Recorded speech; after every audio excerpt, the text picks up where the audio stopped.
जय श्री राम दोस्तों। कहानी शुरू करने से पहले एक छोटी सी गुजारिश है। अगर आपको हमारी कहानी पसंद आती है तो वीडियो को लाइक और कमेंट ज़रूर करें। पूरी कहानी आखिर तक सुने और अगर आपको अच्छी लगे तो अपने दोस्तों के साथ शेयर करना बिल्कुल मत भूलिए। आपका सपोर्ट ही हमें नई कहानी बनाने की प्रेरणा देता है। तो चलिए कहानी की ओर अब हम बढ़ते हैं। गांव का खेत, जहां सूरज ढलते ही सन्नाटा उतर आता है। रात की काली चादर के नीचे दूर दूर तक सिर्फ सुनी जमीन और खड़खड़ाते हुए सूखे पत्ते। हवा की हर सांस में अजीब से रहस्य छिपे हुए हैं। लोग कहते हैं इन खेतों के बीच एक बिचूका खड़ा है, मगर वो किसी सामान्य बिचूका की तरह नहीं। ये बिचूका एक अजब सी शक्ति से बना हुआ है। कहते हैं रात के अंधेरे में ये जीवित हो जाता है और जिसे भी वो एक बार देख ले उसकी जिंदगी सदियों की अंधेरी कैद में फंस जाती है। इस बिचूका की कहानी सिर्फ एक किस्सा नहीं, एक हकीकत है जो इस गांव के लोगों ने खुद जी है। राजस्थान का एक कॉलेज जो शहर से थोड़ी दूर था। कॉलेज कैंपस में ही बच्चों के रहने के लिए हॉस्टल भी बनी हुई थी। वैसे तो वहाँ गर्मियों की छुट्टियाँ चल रही थी, लेकिन कई बच्चे वहाँ रुक गए थे। पूरा दिन मस्ती हंसी ठिठोली करते रहते। वैसे तो वहाँ पढ़ने के लिए रुके थे, लेकिन वहाँ कुछ और ही चल रहा था। उनमें थे दो दोस्त जो थे सबके लीडर, अंकुश और हरी। एक रात दोनों हॉस्टल में मेस में खाना खाकर कुछ खुराफात करने की सोच रहे थे कि अचानक लाइट चली गई। दोनों ने सोचा क्यों ना बाकी बच्चों को डराया जाए। ऐसे सोचते हुए वो जा रहे थे कि उनकी नज़र वहाँ बैठे वॉचमैन काका पर पड़ी। वॉचमैन काका से उनकी अच्छी खासी पटती थी। रात को जब वो लेट नाइट फिल्म देखकर आते तो वो काका उन्हें हॉस्टल के अंदर आने देते और कभी भी वार्डन से उनकी शिकायत नहीं करते। अंकुश और हरी कभी कभी उनके साथ बीड़ी भी पी लेते थे। वॉचमैन काका का नाम था केशव और उनकी उम्र लगभग 55 साल के आसपास थी। तभी हरी ने कहा, चलना आज केशव काका के पास जाते हैं। हम कई बार उनकी बीड़ी पीते हैं, आज हम उनको सिगरेट पिलाते हैं। अंकुश ने कहा, चल चला जाए, उनका भी हालचाल पूछ लेंगे। अंकुश और हरी जब हॉस्टल के गेट पर पहुंचे तो केशव काका दूर कहीं देख रहे थे। जब कदमों की आहट हुई तो काका ने टॉर्च की लाइट चालू करके देखा तो अंकुश और हरी आ रहे थे। दोनों ने आते ही काका को सिगरेट पकड़ाते हुए कहा, काका क्या देख रहे हो उस तरफ, वहां तो बंजर जमीन है। तब काका ने सिगरेट जलाई और एक कस लगाते हुए बोले, ये बंजर जमीन श्रापित है, यहाँ कई मौत हुई है। इसका कारण है वो मनहूस बिचूका। तभी हरी ने कहा, बिचूका? बिचूका तो खेतों में चिड़ियों को भगाने के लिए लगाते हैं ना? काका बोले, हाँ, लेकिन ये एक श्रापित जगह है और उस बिचूका में बसी है उसकी आत्मा। अंकुश ने पूछा, किसकी आत्मा है? पूरी बात बताइए। तभी केशव काका बोले, ये बात आज से 30 साल पुरानी है। तब ये कॉलेज और हॉस्टल नहीं थे। यहाँ से थोड़ी दूर बसा जो वीरान गांव है, वहाँ एक किसान था, बिरजू। ये बंजर जमीन देख रहे हो, वो उसकी ही है। वो देखने में सामान्य कद काठी का था। गांव के लोग उसे बहुत भोला इंसान समझते थे, लेकिन वो एक बहुत बड़ा तांत्रिक था। वो अपनी शक्तियां बढ़ाने के लिए कई अनुष्ठान और पशु बलि इसी खेतों में दिया करता था। ये उस समय की बात है जब गांव के सरपंच के बेटे की नई नई शादी हुई थी। सरपंच के बेटे की दुल्हन काफ़ी सुंदर थी। बिरजू की नज़र उस पर पड़ गई और वो उसे पाना चाहता था। तब उसने सरपंच की बहू पर वशीकरण करने का सोचा। उसने कई दिनों तक सरपंच के घर के इर्द गिर्द चक्कर काटे, उस नवविवाहित लड़की के कोई निजी चीज हासिल करने के लिए। तभी एक दिन उसे उस लड़की के बाल और साड़ी मिल गई। वो ये दोनों चीज लेकर रात को अपने खेतों में चला गया और एक गुड़िया बनाई। उस पर वो साड़ी का टुकड़ा फाड़कर लपेटा और वो बाल भी गुड़िया में सुई से पिरो दिए। और तभी उस गुड़िया पे काली क्रिया करने लगा। बिरजू ने अपनी काली शक्तियों से उस लड़की को पूरी तरह वश में कर लिया था। वो बेचारी लड़की की हरकतें रोज बेरोज अजीब हो जा रही थी। कभी वो खाली दीवारों को ताकती और कभी अचानक रात को उठकर चुपचाप घर से बाहर निकल जाती। सुबह जब वो मिलती तो उसके चेहरे पर गहरी थकान और बेहाली दिखाई देती। सरपंच और उसका बेटा अंदर से शंकित थे। एक रात उन्होंने निश्चय किया कि वो सच्चाई जान के रहेंगे। मध्य रात्रि में जब घड़ी में 12 बजे तो वो लड़की अचानक खड़ी हो गई। उसकी आंखें निष्प्राण थी और वो ऐसे ही चल रही थी जैसे उसके शरीर पर किसी और का कब्जा हो। सरपंच और उसका बेटा छुपकर उस लड़की का पीछा करने लगे। जैसे जैसे वो खेतों की तरफ बढ़ती गई, वातावरण में भयानकता फैल गई। पवन में अजीब सी गंध फैल गई और दूर से ढोल की धीमी धीमी आवाज आने लगी। जब वो लड़की का पीछा करते हुए बिरजू के खेत में घुसे तो उन्होंने एक खौफनाक दृश्य देखा। बिरजू काली धोती पहने था, ऊपर का शरीर निर्वस्त्र था, लाल सिंदूर लगाए हुए चलते हुए हवन कुंड के सामने बैठा था। आसपास मानव खोपड़ियां और हड्डियां पड़ी थी। जलती मोमबत्तियां कांप रही थी और काली भस्म हवा में उड़ रही थी। बिरजू भयानक आवाज में मंत्रोच्चार कर रहा था। उसके हाथों में वो गुड़िया थी जिसे उसने उस लड़की के बाल और साड़ी से बनाया था। सरपंच और उसका बेटा ये देखकर सन्न रह गए। लेकिन जब बिरजू ने अचानक उस लड़की को हवन कुंड के आगे खींचा तो सरपंच और उसका बेटा दौड़ पड़े और उसे रंगे हाथ पकड़ लिया। तुरंत सरपंच ने अपने बेटे को गांव की ओर दौड़ाया और कुछ लोगों को बुलाने भेज दिया। थोड़ी देर में गांव के कुछ लोग वहां पहुंच गए और सबने मिलकर बिरजू को पकड़ लिया। अगले दिन सुबह पंचायत में जब सच्चाई खुली तो पूरे गांव में गुस्सा फैल गया। गांव वालों ने बिरजू को घेर लिया और लाठियों और पत्थरों से इतना बेदर्दी से पीटा कि वहीं पे उसकी मौत हो गई। गांव वालों ने बिरजू की लाश को उसके ही खेत में उस बिजुका के पास फेंक दिया। लेकिन यह उन लोगों की सबसे बड़ी गलती थी, क्योंकि मरते वक्त बिरजू की आंखों में खून की प्यास और बदला झलक रहा था। उसी पल से वो जमीन श्रापित हो गई। कुछ ही दिन बीते थे कि सरपंच के घर में अजीब घटनाएं होने लगी। आधी रात को दरवाजे अपने आप जोर जोर से खटखटाने लगे।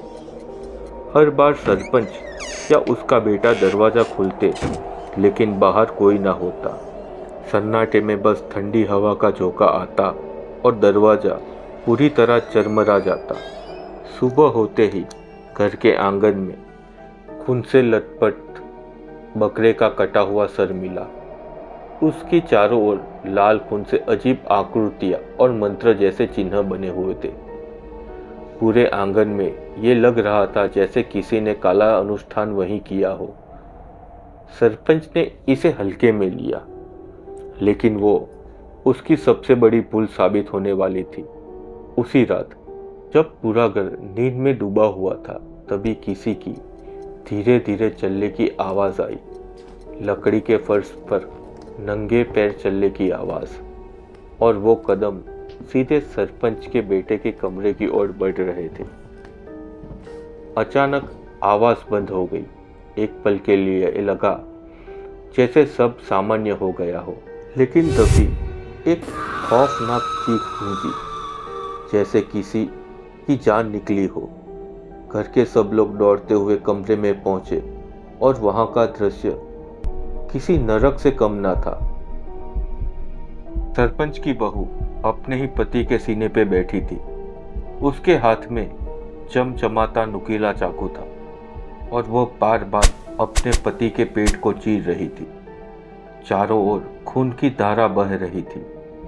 बिस्तर खून से तरबतर था और सबसे डरावनी बात, वो औरत अपने ही पति के फटे हुए पेट से मांस के टुकड़े चबा रही थी। उसके होठ और दांत खून से लाल हो चुके थे। पूरे कमरे में घिनौनी गंध और चीखों का शोर भर गया था। कोई भी कमरे में जाने की हिम्मत नहीं कर पा रहा था। अचानक वो औरत ठहाके मारकर हंसने लगी, लेकिन वो उसकी हंसी नहीं थी, बल्कि किसी मर्द की गहरी, भारी और डरावनी आवाज थी। उसकी आंखें लाल चमक रही थी और चेहरा विकृत हो चुका था। वह हंसते हंसते बोली, मैं इसे ले जा चुका हूँ, अब तुम सबकी बारी है।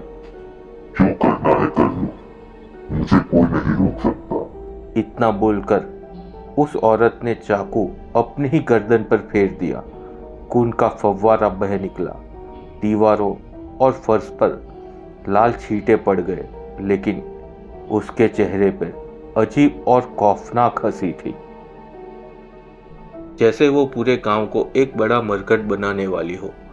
तुरंत ही दूसरे गांव से एक प्रखंड ब्राह्मण को बुलाया गया। वह मां काली का उपासक था और उसने कई सिद्धियां प्राप्त की थी। जब वो वहां पहुंचा तो तुरंत ही बोल पड़ा, यह काम किसी आत्मा का नहीं है, बल्कि एक शक्तिशाली आत्मा का है। वह अपनी दुनिया से यहाँ बदला लेने आई है। इतना कहकर उन्होंने आंख बंद की और मन ही मन कुछ बुदबुदाने लगे।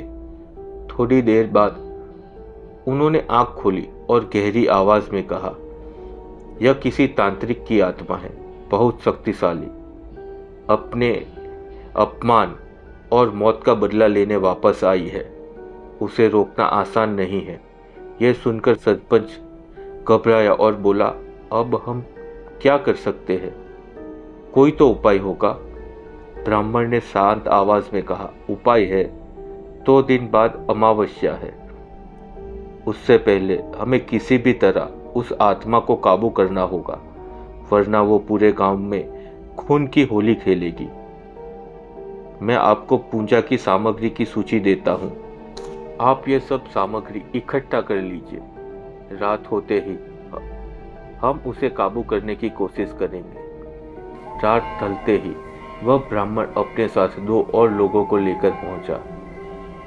मंदिर की घंटियों की ध्वनि हवा में गूंज रही थी। आते ही उन्होंने पूछा, सारी तैयारी हो गई? और फिर शुरू हुआ बिरजू को काबू करने का हवन। तो हवन वेदियां बनाई गई, मंत्रोच्चार शुरू हुए। घी और समिति की आहुति आग में डाली गई। हवन की ज्वाला आकाश को चीरे जा रही थी। अचानक एक भयानक आवाज गूंजी, बंद कर इसे, मैं तुम्हारे काबू में नहीं आऊंगा। तभी तेज आंधी चलने लगी। लगा कि जैसे पूरा गांव हिल रहा हो। वेदी की ज्वाला पीले से काली पड़ गई। धुएं में सैकड़ों चिंगारियां नाचने लगी और उसी धुएं में एक भयानक आकार बनने लगा। राख से ढका शरीर, काली आंखें और होठों पर खून की प्यासी हंसी। वह था बिरजू तांत्रिक।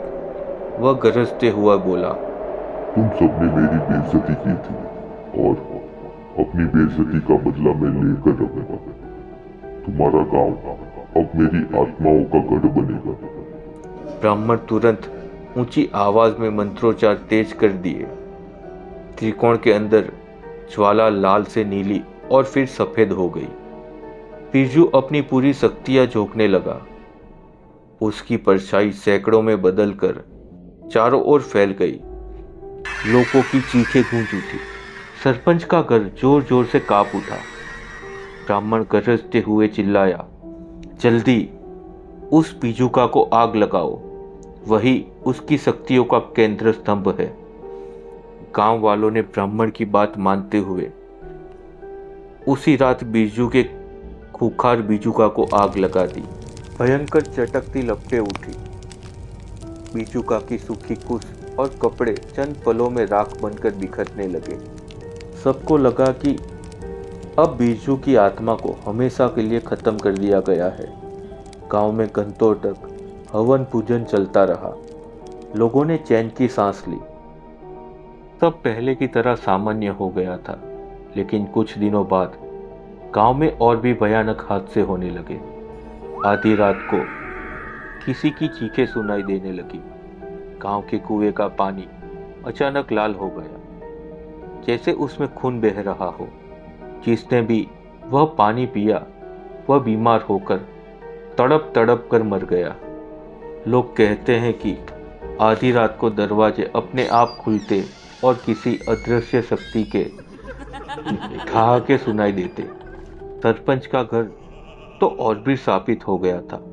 रात को दीवारों पर खून से हाथों के निशान उभर जाते। औरत के रोने और बच्चों की चीखों जैसी आवाजें पूरे घर को दहला देती। धीरे धीरे यह आतंक पूरे गांव में फैल गया। लोगों ने अपने खेत छोड़ दिए, अपने घर छोड़ दिए। एक एक कर पूरा गांव खाली हो गया। कहते हैं जो पीछे रह गया उनका नामो निशान मिट गया, मानो वो कभी थे ही नहीं। और फिर कहानी यहीं तक सुनाकर केशव काका ने गहरी सांस ली और सिगरेट का कस खींचा। उनकी आंखों में दहशत साफ झलक रही थी। अंकुश और हरि हंसते हुए बोले, अरे काका, आप भी ना बच्चों को डराने वाली कहानी सुना रहे हो। ये सब बस किस्से कहानी है, हकीकत नहीं। काका ने उसकी तरफ देखा और भारी आवाज में कहा, तुम मानो या ना मानो, मगर ये श्राप आज भी जिंदा है। ये कॉलेज और ये हॉस्टल उसी श्रापित जमीन पर बने हैं और वो बीजुका आज भी वहीं खड़ा है। अंकुश और हरि एक दूसरे की तरफ देखा और हंसते हुए बोले, चलो चलकर देखते हैं उस बीजुका को। डराते क्यों हो काका? दोनों मजाक करते हुए बीजुका की ओर बढ़ते हैं। रात का सन्नाटा, ठंडी हवा और दूर कहीं से कुत्तों के रोने की आवाज आ रही थी। जैसे ही उन्होंने बीजुका की ओर देखा, उनकी हंसी अचानक थम गई। अंधेरे में बीजुका खड़ा था। उसकी आंखें लाल सुर्ख अंगारों की तरह चमक रही थी। दोनों के शरीर में सिहरन दौड़ गई। दिल की धड़कन तेज हो गई। अंकुश ने हरि का हाथ पकड़ा और कांपती आवाज में बोला, तूने देखा? उसकी आंखें जल रही है। हरि बोला, वो हमें देख रहा है। हिल मत, बस भाग। अचानक बीजुका का सिर हल्का सा झुक गया, जैसे वो मुस्कुरा रहा हो। दोनों चीखते हुए वहां से भाग खड़े हुए। पीछे अंधेरा और बीजुका की लाल आंखें सन्नाटे में और भी डरावनी लग रही थी। और यहीं खत्म होती है ये कहानी। क्या वो बीजुका सचमुच बीजू तांत्रिक की आत्मा से बना हुआ था, या ये सब सिर्फ डराने वाले किस्से थे? इसका जवाब कोई नहीं जानता। बस इतना पता है कि आज तक वो बीजुका वहीं खड़ा है। आपको कहानी अच्छी लगी है तो लाइक करें, चैनल को सब्सक्राइब करें और कमेंट में लिखें आपको कहानी कैसी लगी। शुक्रिया और संभल के रहे, क्योंकि कुछ कहानी सिर्फ कहानी नहीं होती।